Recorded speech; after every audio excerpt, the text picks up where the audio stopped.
RAW files will always be rendered in color, but with Camera Raw, you've got a fast, intuitive way to create a black and white version.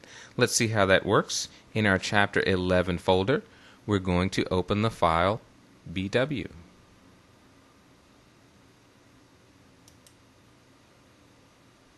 Now, if you pay close attention to the basic panel, you may notice that I have already made a few small adjustments to this image.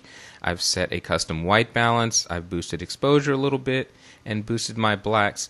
Even if you know from the outset you're going to convert to black and white, it's very helpful to make some basic adjustments to your image in color first. You want to get the image looking pretty good in color. This will make your conversion to black and white go much smoother and a lot faster. So you want to make sure you've got at least some pleasing contrast and exposure in your image before you even do the conversion. With that out of the way, let's go back to our HSL Grayscale panel, and this time we're going to hit Convert to Grayscale. Now you can see under Grayscale Mix, Camera Raw is applying some auto settings.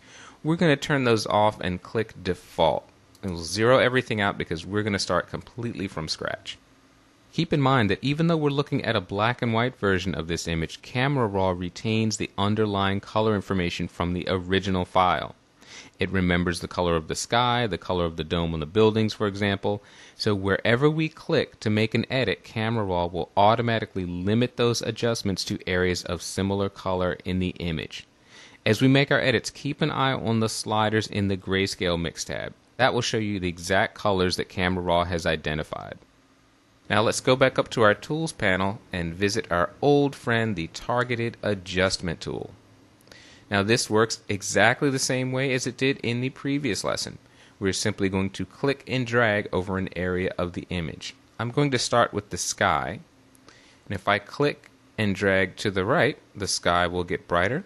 What I'm going to do though is get a very dramatic sky by moving to the left, and I'm going to move pretty far. We want some heavy drama here in this sky. Now what I'll do is move down over the building right here on this brickwork. I'm going to click here. I can move to the right to brighten it, but I'm going to darken the building, but by a very small amount, nowhere near what we did to the sky. So I'm still able to adjust these two areas of the image independently. So now we've got a fairly dramatic black and white image. I will point out though that once you've made this conversion, you're going to find it helpful to revisit the basic panel and make a couple of final tweaks. So let's go click back on our basic panel. Most of the time what you're going to want to do is adjust your blacks. Once you convert from color to black and white, the image might feel like it loses a little bit of contrast, needs a bit of punch. So let's go down to our black slider and we'll boost this up. We're not going to overdo it, we just want to add some nice drama in here in the shadows.